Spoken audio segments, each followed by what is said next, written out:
mengungkap motif seorang Habib yang menyebarkan narasi dusta bahwa nama Pangeran Diponegoro asal-usulnya dari bahasa mereka.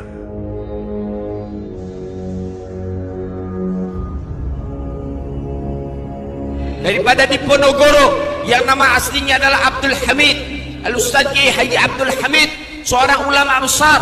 Diponegoro berjuang buat Indonesia, pahlawan Indonesia. Diponegoro adalah jabatannya karena beliau panglima besar, sehingga julukannya adalah Diponegoro. Diambil dari dua suku kata, pertama bahasa Arab, yang kedua bahasa Jawa, saudara. Dipo dari kalimat dafa'iyat fau, artinya menolak. Negoro artinya negara, artinya menolak negaranya akan penjajahan dan juga membentengi negaranya dari penjajahan. Begitulah Diponegoro berjuang mati-matian buat Indonesia.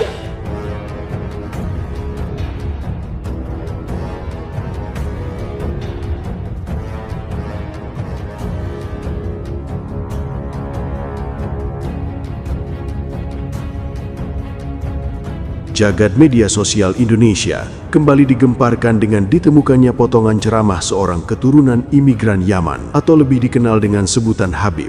Ia mengklaim bahwa nama pahlawan besar bangsa Nusantara Pangeran Diponegoro asal-usul dari salah satu bagian nama tersebut adalah berasal dari bahasa mereka. Dia adalah Bahlawi Ali Jindan, Habib spesialis predator perempuan ini yang dalam ceramahnya seringkali membelokkan sejarah kemerdekaan Indonesia, mengklaim simbol-simbol sakral negara merupakan ciptaan dari orang-orang mereka. Ternyata ia juga pernah mengklaim nama Pangeran Diponegoro merupakan gabungan dari bahasa Arab dan bahasa Jawa. Dipo berasal dari kata da'a yang artinya menolak dan negoro dari bahasa Jawa yang artinya negara. Klaim semacam ini jelas bertentangan dengan asal-usul nama Diponegoro yang sesungguhnya, sebab dalam kajian filologi dan sejarah Jawa, nama Diponegoro berasal dari bahasa Sanskerta. Dipo bermakna cahaya atau pelita, sementara negoro berarti wilayah atau negara. Diponegoro adalah julukan untuk Raden Ontowiryo, putra Sri Sultan Hamengkubuwono III, Raja Agung Kesultanan Ngayogyakarta, karena beliau bagaikan cahaya atau pelita bagi negara, harapan seluruh rakyat untuk membebaskan negerinya dari penjajah. Jadi nama Diponegoro sama sekali tidak ada sangkut pautnya dengan bahasa Arab seperti yang diucapkan oleh Bahlawi, si tukang klaim dan tukang pemalsu sejarah-sejarah Nusantara. Bangsa Nusantara, terutama orang Jawa, tidak pernah menolak apalagi membenci bahasa Arab, karena pada faktanya tidak ada bangsa lain di dunia yang memakai bahasanya bangsa Timur Tengah dalam berbagai sendi kehidupan kecuali bangsa Nusantara. Bahkan dalam hal penamaan seorang anak pun, orang Nusantara lebih memilih menamai anak-anak mereka dengan bahasa orang Timur Tengah, bukan menggunakan bahasa asli mereka. Hal yang sudah sedemikian jelasnya, masih belum puaskah mereka orang-orang dari keturunan Timur Tengah, sehingga segala sesuatu yang sifatnya kebaikan masih berusaha dibelokkan lagi sejarah atau asal-usulnya, agar seolah-olah hal tersebut tidak lepas dari unsur budaya dan tradisi dari golongan mereka. Bukan cuma sekali ini saja, orang-orang keturunan Yaman berusaha membelokkan asal-usul suatu nama yang dianggap besar oleh bangsa Indonesia. Sebelumnya ada Bahlawi Aidrus Al-Aidrus yang mengklaim nama Surabaya juga berasal dari bahasa mereka, yang anehnya tidak membuat Gubernur Jawa Timur, Wali Kota dan arek-arek Surabaya marah. Nama Surabaya sudah dibelokkan asal-usulnya oleh keturunan pendatang yang mengklaim dirinya adalah keturunan Rasulullah meskipun tidak pernah bisa membuktikan kebenaran nasabnya. Jadi Surabaya niku, maaf ya, diambil dari kata-kata bahasa Arab. Diambil dari kata-kata bahasa Arab. Bahasa Arab artinya apa? Sirrul bahi, rahasia yang terselubung. Jadi peletakan nama Surabaya ini nggak sembarangan, nggak asal naruh saja gitu. Nama Jakarta, nama Surabaya, nama Semarang nggak sembarangan. Memang peletakannya itu istikharah, ibu-ibu. Kalau kita kan melihatnya tinggal di Surabaya, apa artinya? Nggak eru. Surabaya itu diambil dari kata-kata sirrul bahi, dari kata-kata sirrul bahi. Apa? Rahasia yang terselubung. Maksudnya apa? Aulia kata. Amin. Ya, dulu memang pelabuhan yang terkenal di daerah Surabaya awalnya adalah Ujung Galuh. Ini sesuai dengan di prasasti Kamalagian itu masih disebutkan. Sementara itu pada prasasti yang lain dari masa Majapahit, nama Ujung Galuh ini sudah tidak muncul lagi, tetapi yang terkenal di daerah itu adalah nama Surabaya. Wali-walinya itu terselubung mastur alias tidak banyak orang yang kenal. Makanya mereka memberikan nama, menjadikan namanya Sirrul Bahi. Wong biyen ndak iso mengatakan Sirrul Bahi, tapi mengatakannya dengan nama apa? Surabaya.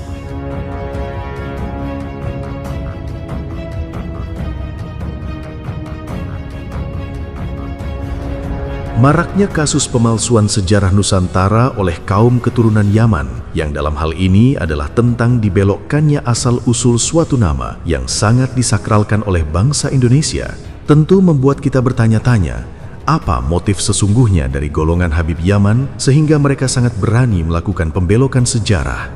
Bahkan ketika nama-nama tersebut, masyarakat Nusantara sudah mengetahui dengan sangat jelas asal-usul yang sesungguhnya. Dari analisa yang bisa diterima oleh nalar manusia, ada dua kemungkinan mengapa kaum Habib Yaman begitu gencar membelokkan sejarah Nusantara, termasuk membelokkan asal-usul nama-nama besar dalam sejarah bangsa Indonesia yang tiba-tiba dipaksa bahwa nama-nama besar tersebut berasal dari bahasa mereka. Pertama, adanya upaya penyusupan simbol budaya untuk memanipulasi bangsa Indonesia bahwa segala sesuatu yang disakralkan oleh bangsa Indonesia hari ini pada dasarnya hal tersebut tidak lepas dari peran golongan mereka. Dengan menempelkan unsur tradisi Timur Tengah pada setiap hal besar dan segala sesuatu yang sifatnya kebaikan di Nusantara seperti tokoh pahlawan, nama tempat, bahkan nilai moral, mereka ingin membangun bias di dalam cara berpikir masyarakat kita bahwa segala bentuk kebaikan, keagungan, dan kehormatan di bumi Nusantara itu semua tidak pernah berdiri sendiri. Tradisi dan budaya Nusantara, khususnya Jawa, tidak akan mampu melahirkan satu kebaikan yang akan terus dikenang hingga sekarang jika tidak ada unsur budaya Timur Tengah yang ikut berdiri di dalamnya. Asal-usul nama Pangeran Diponegoro contohnya. Semua orang Jawa faham nama Diponegoro berasal dari bahasa Sanskerta. Namun Baklawi Yaman tetap memaksakan narasinya bahwa salah satu suku Diponegoro adalah berasal dari bahasa mereka. Seolah Baklawi tidak terima jika nama besar yang sampai sekarang dikenang oleh bangsa Indonesia itu berdiri sendiri tanpa adanya unsur budaya dari golongan mereka. Dan entah ulah dari siapa, gambar Pangeran Diponegoro pun dikenalkan secara luas kepada bangsa Indonesia memakai pakaian khas orang Timur Tengah, seolah ingin menghapus identitas Pangeran Diponegoro sebagai orang Jawa, padahal beliau adalah putra kandung Sri Sultan Hamengkubuwono III, penguasa kerajaan Ngayogyakarta. Seluruh pangeran dari Keraton Ngayogyakarta, semuanya dikenal sebagai pangeran yang selalu menjunjung tinggi tradisi dan budaya leluhurnya, termasuk juga dalam hal berpakaian. Tidak ada satupun pangeran Ngayogyakarta yang meninggalkan tradisi yang diwariskan oleh para leluhurnya.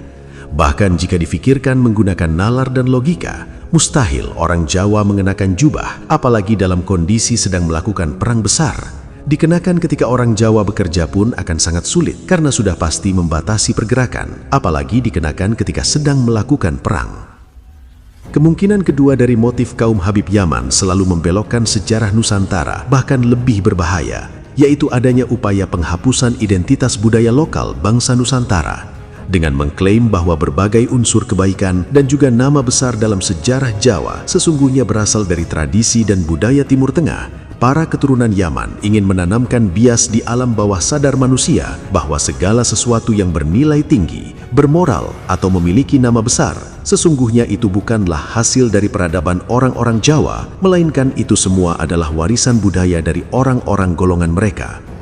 Tradisi dan budaya Jawa berusaha dijatuhkan sedalam-dalamnya, dikonotasikan sebagai hal yang jahat dan hina, sedangkan tradisi dan budaya orang-orang Timur Tengah dipersepsikan sebagai hal yang sangat mulia. Dan tanpa disadari, pemikiran semacam ini sesungguhnya telah merasuk di alam bawah sadar sebagian besar orang-orang Jawa. Di setiap kampung di Jawa misalnya, sudah pasti terdapat cerita fiktif di mana ada peristiwa kejahatan yang digambarkan sebagai tradisi dan budaya Jawa. Kemudian datanglah manusia dengan pakaian khas orang-orang Timur Tengah membasmi kejahatan tersebut dan membebaskan masyarakat dari tradisi dan budaya yang katanya hina. Manusia-manusia pelaku kejahatan akan selalu digambarkan memakai pakaian khas Jawa maupun Sunda, sedangkan manusia pembasmi kejahatan selalu digambarkan memakai pakaian khas orang-orang Timur Tengah. Ini adalah bukti bahwa bangsa Nusantara telah terjajah jiwanya, menganggap segala sesuatu yang identik dengan tradisi dan budayanya sebagai sesuatu yang buruk dan hina, dan menganggap suci tradisi serta budaya asing adalah sesuatu yang sangat mulia. Masyarakat Nusantara sudah tidak bisa membedakan mana tradisi dan mana agama. Mereka menganggap segala tradisi dan budaya Arab adalah bagian dari agama, sehingga menganggap hina tradisi dan budaya yang diwariskan oleh para leluhurnya.